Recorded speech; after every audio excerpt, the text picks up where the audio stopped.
Kita bertemu lagi di video pembelajaran matematika wajib. Pada hari ini kita akan membahas mengenai materi peluang. Nah, apa sih materi prasyarat yang harus kalian pelajari terlebih dahulu sebelum kalian mempelajari peluang? Yang pertama adalah pecahan. Yang kedua adalah himpunan. Yang ketiga adalah kaidah pencacahan. Kita mulai dari yang pecahan terlebih dahulu. Kenapa sih pecahan yang menjadi materi prasyarat? Karena untuk nilai dari sebuah peluang itu hanya berkisar dari 0 sampai 1. Jadi tidak ada tuh nilai peluang yang lebih dari 1, teman-teman. Nah, kalau begitu di antara 0 sama 1, ingat ya di bilangan real, di antara 0 sama 1 itu adalah bilangan-bilangan rasional. Nah, sekarang berarti ada kemungkinan peluang itu nilainya 0. Nah, kalau peluang itu bernilai 0, artinya kejadian tersebut tidak mungkin terjadi, teman-teman. Nah, bagaimana kalau nilai peluang itu bernilai 1? Kalau bernilai 1, artinya itu udah pasti terjadi. Nah, seperti itu ya. Sekarang bagaimana kalau misalnya nilai peluang itu bukan 0, juga bukan 1? Berarti di antaranya. Misalnya peluang itu 2/3. Apa sih artinya? Nah, kalau peluang yang artinya 2/3 itu artinya seperti ini. Karena nilai peluang yang paling tinggi adalah 1, maka jika nilai peluang itu adalah 2/3, artinya kemungkinan berhasilnya itu adalah 2/3, tapi ada kemungkinan gagal. Nah, gagalnya itu adalah 1 dikurangi 2/3. Jadi ada kemungkinan gagalnya adalah 1/3. Nah, jadi kesimpulannya apa nih kalau misalnya kita punya peluang 2/3? Berarti ada kemungkinan berhasil 2/3 dan ada kemungkinan gagal yaitu 1/3. Dimana kalau mereka dijumlahkan hasilnya harus 1 ya. Nah, berarti kemungkinan berhasilnya lebih tinggi daripada kemungkinan yang gagal. Seperti itu ya. Nah, coba nanti kalian pikirkan konsep-konsep peluang apa sih yang pernah kalian temukan di kehidupan sehari-hari? Coba sebutkan.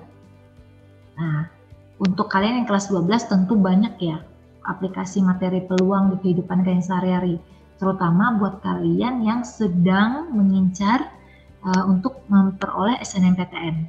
Nah, lolos di SNMPTN tuh perlu strategi loh.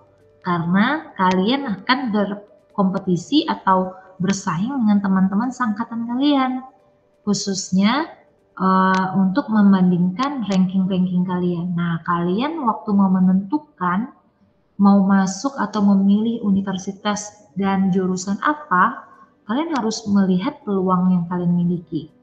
Kalau misalnya tidak ada pesaing kalian di sana, kalian bisa berpeluang lebih besar daripada kalau misalnya teman-teman kalian yang rankingnya lebih tinggi dibandingkan dengan kalian, lalu berjuang sama-sama masuk ke universitas dengan jurusan yang sama. Nah, ayo coba dicari tahu dulu ya sebelum kalian nanti memilih universitas dan jurusan yang mana. Oke? Nah, sekarang himpunan. Kalian masih ingat nggak tentang himpunan? Misalnya ada himpunan tentang hewan berkaki 4. Kalau himpunan hewan berkaki 4, gampang ya kita sebutin contohnya. Bisa kambing, kucing, anjing, bisa kuda, bisa sapi, bisa kerbau. Nah, kita bisa sebutin itu dengan gampang. Tapi bagaimana dengan kumpulan dari siswa-siswi yang cantik? Siapa ya? Kenapa agak bingung disebutkan? Karena cantik itu relatif, teman-teman. Jadi bisa jadi menurut kamu si A itu cantik, tapi menurut saya biasa aja. Nah, maka dari itu kumpulan hewan berkaki 4 itu disebut himpunan. Tapi kalau kumpulan cewek-cewek yang cantik itu bukan himpunan karena tidak dapat didefinisikan dengan jelas. Ukurannya apa cantik itu? Seperti itu ya. Oke. Nah, himpunan biasanya disajikan dalam bentuk diagram Venn. Ini ada model-model dari diagram Venn nih. Untuk gambar yang pertama. ada kotak semesta, di dalamnya ada dua buah himpunan A sama himpunan B. Untuk gambar yang pertama, itu merupakan B itu karena ada di dalam dari himpunan A, maka bisa disebut B merupakan himpunan bagian dari A. Sedangkan yang kedua, A itu merupakan himpunan bagian dari B.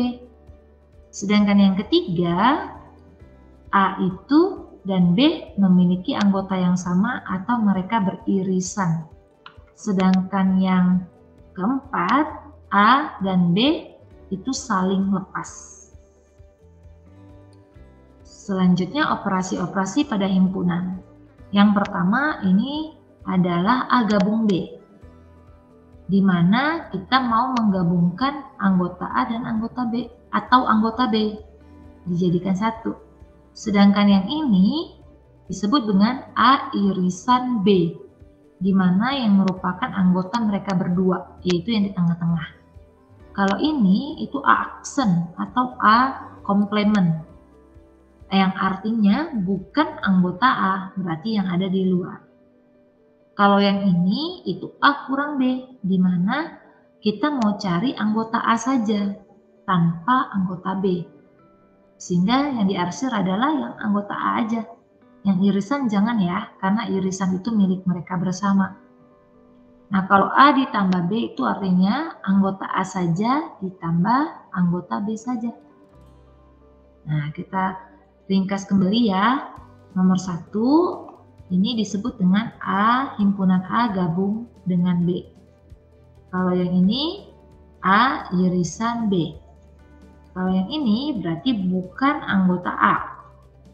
Kalau yang ini A kurang B itu artinya anggota A tanpa anggota B. Kalau A tambah B artinya anggota A saja atau anggota B saja. Nah, untuk kaidah pencacahan ada beberapa poin yang harus kamu pelajari. Yang pertama adalah aturan penjumlahan, aturan perkalian, permutasi, kombinasi, permutasi dengan unsur yang sama, dan permutasi siklis atau siklik. Nah, menurut kamu, mengapa sih kita perlu mempelajari peluang? Silakan kamu ketikkan di kolom chat ya, di bawah. Mengapa sih kita perlu mempelajari peluang? Sampai di sini dulu video kita kali ini. Selanjutnya kita akan masuk ke materi peluang itu. Sampai jumpa.